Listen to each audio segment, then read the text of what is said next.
पवित्र होत आहेत. पण त्यांचा जन्मकाळ जर पाहिला तर त्या काळातली परिस्थिती पाहिली तर आज आपल्याला कळतं की त्यांनी आमच्यासाठी काय करून ठेवलेलं आहे.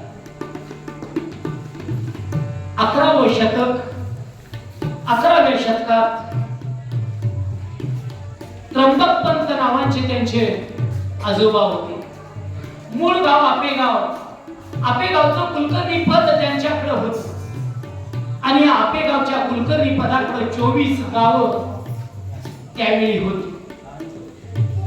माऊलींची अनेक पिढ्यांची कथा या ठिकाणी आलेली आहे.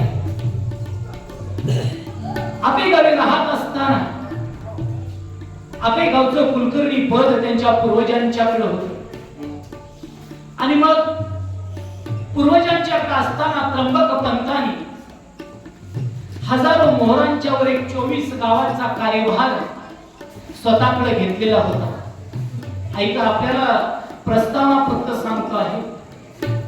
माऊलींचे पूर्वज हे युद्धात सुद्धा निपुण होते आणि गावचं कुलकर्णी पद त्यांच्याकडे आलेलं होतं.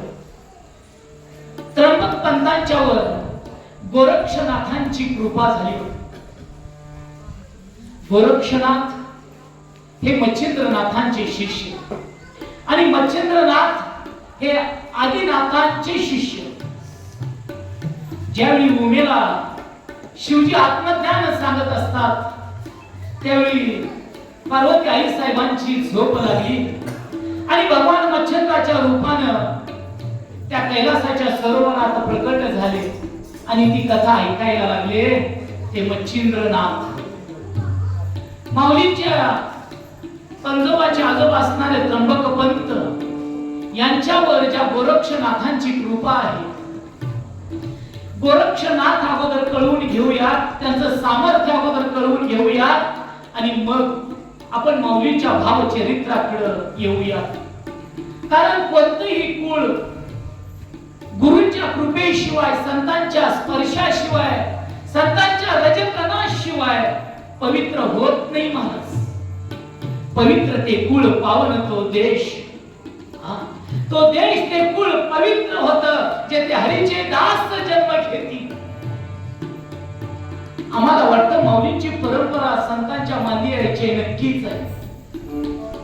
मच्छिंद्रनाथांची स्वारी एका आपेगावला आलेली आहे आणि एक ब्राह्मण कुटुंब आहे. एका आपेगावला आल्यानंतर एक ब्राह्मण कुटुंब आहे आणि फिरत फिरत असताना त्या ब्राह्मण कुटुंबाला अपत्य नव्हतं.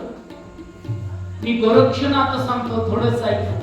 त्या ब्राह्मण कुटुंबाला अपत्य नव्हतं आणि अपत्य नव्हतं म्हणून त्या ब्राह्मणाच्या पत्नीने मच्छिंद्रनाथांचे पाय धरले, अलख निरंजन आशीर्वाद दिला आणि सांगितलं ही रक्षा घे. त्या ब्राह्मणाच्या कुटुंबाच्या त्या पत्नीला सांगितलं ही रक्षा घे आणि पाण्यातून पी. पिल्यानंतर तुझ्या पोटी साक्षात शिवजी प्रकट होतील. आनंद झाला त्या ब्राह्मण देवाला. ती रक्षा घेतली. रक्षा घेतल्यानंतर ती रक्षा पाण्यात घालून पिणार. इतक्यात एक शेजारची स्त्री म्हणायला लागली, ओ ताई, असं कुठं रक्षा पिऊन मुलं होत असतात का? नाही, माझं मेलं ते नशीब. अहो, असं कुठं असतं का? तिनं तिच्यावर विश्वास ठेवला. लक्षात घ्या, कैकेयीनं जर मंत्रेवर विश्वास ठेवला नसता तर प्रभू रामचंद्राला वनवासाला जावं लागलं नसतं आणि दुर्योधनानं जर शकुनीवर विश्वास ठेवला नसता तर महाभारत घडलं नसतं. पण त्या ब्राह्मण पत्नीनं तिच्यावर विश्वास ठेवला. हो म्हणे, तुझं खरं आहे. खरं सांगू का, गुरूंची कृपा, वैद्य, पंचांग आणि औषध ह्या चारही गोष्टी आहेत ना, विश्वास असेल तर फळाला येतात, अन्यथा येत नाहीत. महाराज, गुरुची कृपा असेल, गुरूंच्या वचनावर विश्वास असेल तरच ते वचन सत्यात उतरतं, अन्यथा नाही. काय त्या बिचारीचा दैवयोग. घेतला तो प्याला ज्याच्यात मच्छिंद्रनाथाने दिलेली आशीर्वाद रूपी रक्षा होती. निवून उकीर त्यावर ओतला.